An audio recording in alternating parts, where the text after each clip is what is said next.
Bonjour, c'est votre bien-aimé frère Sévi, j'espère que vous allez bien. J'aimerais parler à quelqu'un concernant un sujet sur lequel j'ai déjà évoqué sur la peur d'investir, la peur de s'engager. Vous savez, qu'est-ce qui fait que nous bloquons souvent? On a tous des projets.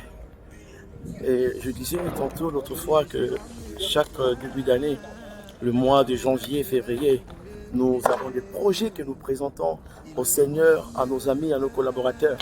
Mais qu'est-ce qui se passe que nous ne puissions pas aboutir à ces projets? Qu'est-ce qui se passe? Parce qu'il y a trop de projets. Une personne ne peut pas avoir la même année, vouloir se marier, avoir un enfant, construire une maison, avoir son code et son permis, investir en Afrique, investir en Europe. Non, il faut se focaliser. Si tu as beaucoup de projets, mets ces projets sur papier et choisis-en une. Et il faut que tu saches quel est le projet que tu peux réaliser à court terme, quel est le projet que tu peux réaliser à long terme. Alors nous mélangeons tout, le projet à long terme, le projet à court terme, et là on se lance. C'est pour cela que beaucoup se sont retrouvés avec des maisons inachevées. Il ne sait plus quoi faire, il ne sait plus où aller, et la personne est ruinée. Alors j'aimerais encourager quelqu'un de se concentrer et se consacrer sur ce à quoi le Seigneur t'a appelé sur la terre. Chacun de nous a un domaine sur lequel il ou elle doit percer. Tu as un domaine de percer. Il faut que tu repères c'est quoi ton domaine de percer.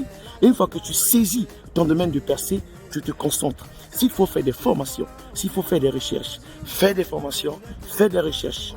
Ainsi, tu réussiras dans tes entreprises.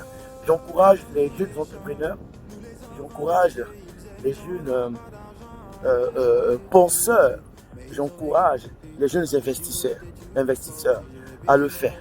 Investissez, investissez, investissez, investissons, parce que n'attendons pas demain, il sera trop tard. Ce que tu as prévu faire demain, commence à le faire aujourd'hui. Mais fais-le en ordre et proprement. Que le Seigneur te bénisse. Garde la joie de vivre, profite de ta famille, profite de ton entourage, profite de tes proches. Parce que la vie est belle. Il y a des gens qui sont bien. Profitons. Tchuss!